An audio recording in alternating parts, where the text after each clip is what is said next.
What's up guys, welcome to Daily Refinement. In today's video, I'm going to give you my 5 best tips to get out of debt, or if you don't have any debt, to increase your net worth. So the average American actually has $23,000 in consumer debt outside of their mortgage. And my goal on this channel is to help every single watcher achieve a $1 million net worth or more. But first you need to address the debt. So today, our video is sponsored by Skillshare, but more on them later.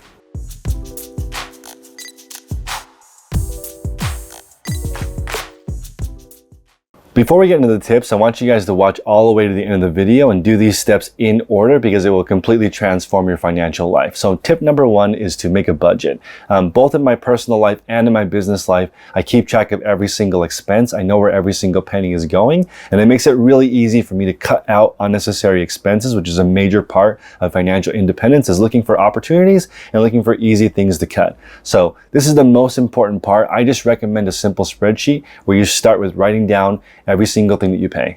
Number 2 is to create an emergency fund. Now, even if you have debt, you need to set aside at least $1,000. This is the first part of teaching the savings habit. So even if you have debt, you want to create an account with $1,000 in it that you use for emergencies, which will come up. I can tell you, I've been doing this for a long time, and every single year, every single month, every single week, there's some kind of unforeseen thing that happens, and you want to have this emergency fund in place. As you grow and become more mature in your financial journey, you'll increase this $1,000 emergency fund into 1 month, 3 months, 6 months, 1 year of savings, but just start off with the $1,000 emergency fund.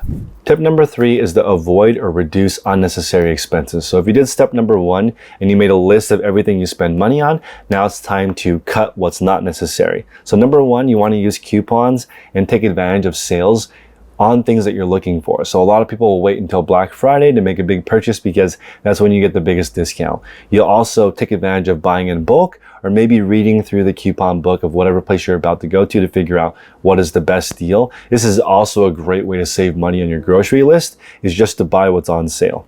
You want to start thinking about buying used equipment or fixing existing equipment.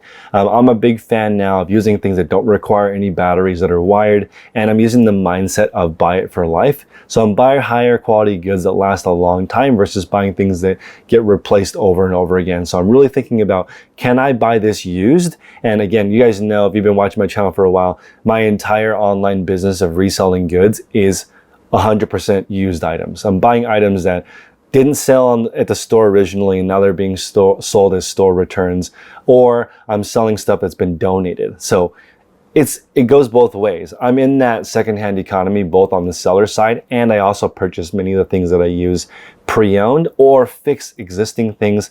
It's a really good opportunity to buy something, in fact, up to 90% off, and just rehabilitate it back to where you can use it. Reassess all of your subscriptions. These are some of the most important things to look at because they recur every single month, and you want to make sure that they provide value to you every single month to continue on that subscription. Also, if you can share with a family member to reduce the cost, you can either go on a family plan for a phone bill, or maybe you can share a Netflix with your sibling. That can save a couple of extra bucks. One of the largest expenses for most families is eating out. So eating out and meal planning go together, and it's something that's very difficult to change because it's based on your lifestyle. So what I recommend is you just start with making one meal at home, and that will naturally offset eating out. So there's a couple ways to approach this. You could go the all eating out route. A lot of people do that. They're busy. They would rather work an extra hour that just pays for their eating out and not have to worry about cooking at all. And the other side of the road is never eating out. So you can actually see that most people who want to dabble in eating out end up eating out most of the time. Or if you want to dabble in cooking, maybe you buy a bunch of ingredients and end up having a lot of food waste. So I recommend going through cycles of both. So you can either start by just cooking one meal and offset something else, or decide this week and this week only we're going to try cooking at home and not eating out at all, and trying to eat through all these groceries before going back to eating out. Because for me, I've just seen people are more successful picking one or the other. Trying to do both, especially if you have 2 working people in the same household, it's kind of unrealistic. That's why I think that you should budget a reasonable amount for eating out and just offset it by cooking one meal at home. And this is the same ideology behind, instead of trying to eat a perfectly clean diet, which is very unrealistic, especially for people who already have a fast-paced lifestyle. So just insert eating one healthy item. maybe one salad, maybe one smoothie. You enter in one healthy item instead of trying to rehab your entire nutritional plan. That's too much and too overwhelming. So just start with one thing at a time, and cooking at home is a tremendous cost saver. Make coffee at home. So for me, I personally like coffee, and as you guys watched on YouTube, plenty of coffee channels will show you how to make a great cup of coffee for 10 cents. That saves you a tremendous amount of money over buying it from a coffee shop. But more importantly than that, the cost savings of your time, not having to spend half an hour getting a coffee from the drive-thru or from your local Starbucks, that's going to translate into a lot more productivity. So make your coffee at home. This one is a little less common, and it's to fully utilize your local library. So where I live, you can print up to 10 pages for free. You can rent a Wi-Fi hotspot. If you're looking to save a little cash, you could do that for a month or two, rent the local hotspot from your library. At my libraries, you can also rent tools, you can rent ebooks, you can rent magazines, you can rent all kinds of things that can help you level up skill-wise and also do work around the house. So it's very interesting that you can use your local library to do this, but most people don't even think about this, and it's a great way to get started on saving money. Next is to make a grocery list. I think this is important. Obviously, the saying goes, don't go to the grocery store hungry. Making a list of things that you commonly buy is how I approach it. So we just try to eat 90% healthy. We have our basics that we normally get every single week. And then whatever we want, we actually share a grocery list that's on the fridge. We go to the fridge every single day. If you want something to eat, you just throw it on that list. And once a week, we go out with that list and buy groceries. Pretty simple, pretty straightforward, but it prevents us from overspending at the grocery store. Be mindful of your hobbies. Hobbies can take up a lot of time and a lot of money, so just think about where your money is going, and is this hobby meaningful enough to justify the cost?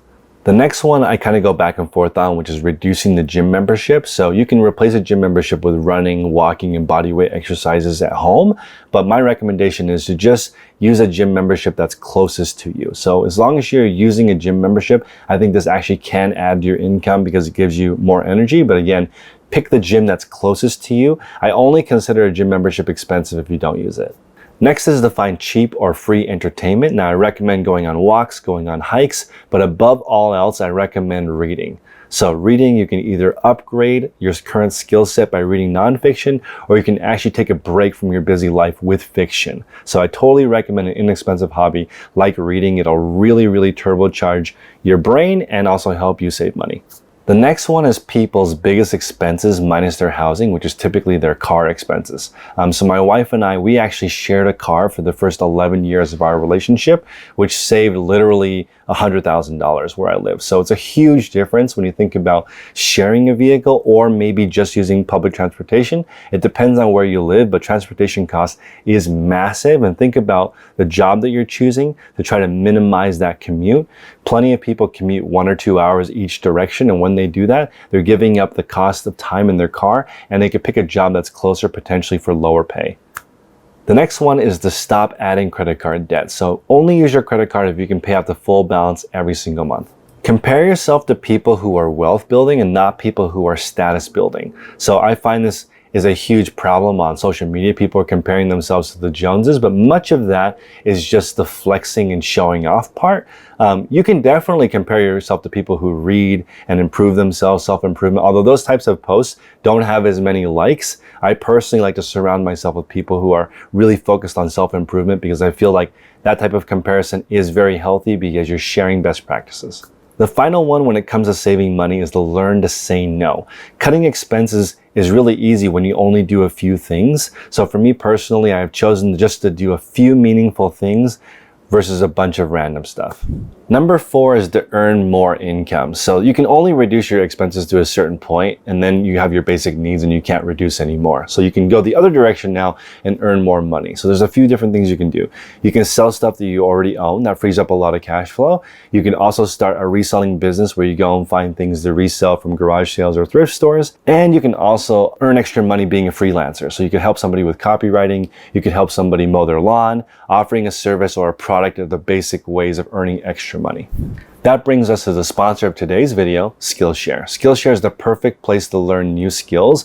All the different tips that we went over in this video, there's actually a specific course on how to learn that exact topic. For me personally, I've been a member of Skillshare for a long time, and most recently, I've been taking this woodworking class by Anne Briggs. And one thing I really admire about Anne is she's sort of an Anne of all trades. So it's really cool. When you're on this website, you can look at somebody teaching a specific skill like woodworking, where I was able to learn how to turn something I'm mildly interested in into potentially a side income. I purchased a table online from someone who actually made this table from scratch. That's why I was interested in taking this course. But I think beyond just learning the course, every single creator and author on the platform, you can look at how they organize their life. And it's really cool because a lot of people make a quilted income from multiple different interests they have in their life. And looking at Anne, her website's actually called the Anne of all trades. It's cool looking at how people set up their lives and learn all these specific skills. So it's really important. If you want to increase your income, you really do need these skills.